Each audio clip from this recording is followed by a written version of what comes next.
And so as we continue to cultivate godly hope in our lives this year in 2025 by spending time in the Word, allowing God's Word to become a part of us, giving our undivided attention to scriptures that talk about hope, that gives us reasons for us to hope. And as we give our undivided attention to those scriptures and allowing that word, allowing that truth to become embedded into our hearts where it becomes a part of us, then we will begin to live out that reality. So that is the purpose, or at least the main purpose, for biblical meditation. So the main purpose for biblical meditation is to allow God's word, or the truth that is contained in God's word, to become a part of us, where we begin to live out that reality. So by us doing that, by us also fellowshipping with the Lord in prayer, seeking God in prayer, allowing God to speak to our hearts by His Spirit, impartation by the Spirit of God, and also, like we mentioned previously, spending time with other people, spending time with individuals who have cultivated godly hope in their own lives and who have prioritized godly hope.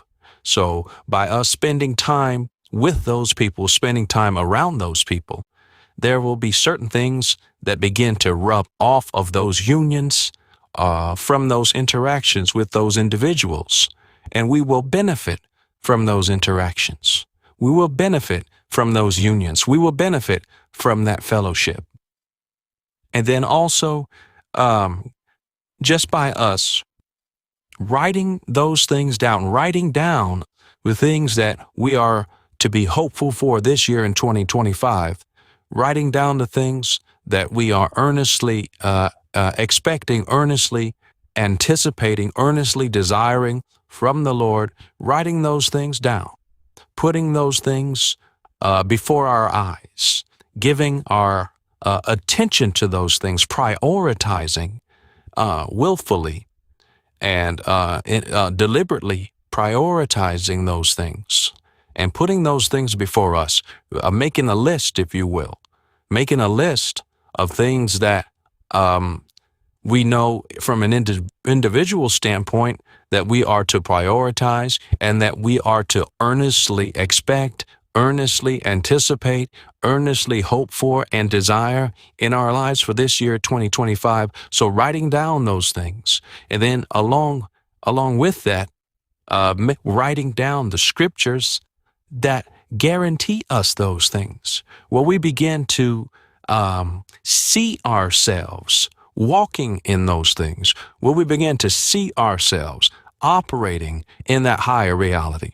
Will we, if we've had certain challenges in life from a physical standpoint or from a health standpoint, will we begin to see ourselves well? Will we begin to see ourselves in good health, like it says in 3 John verse 2?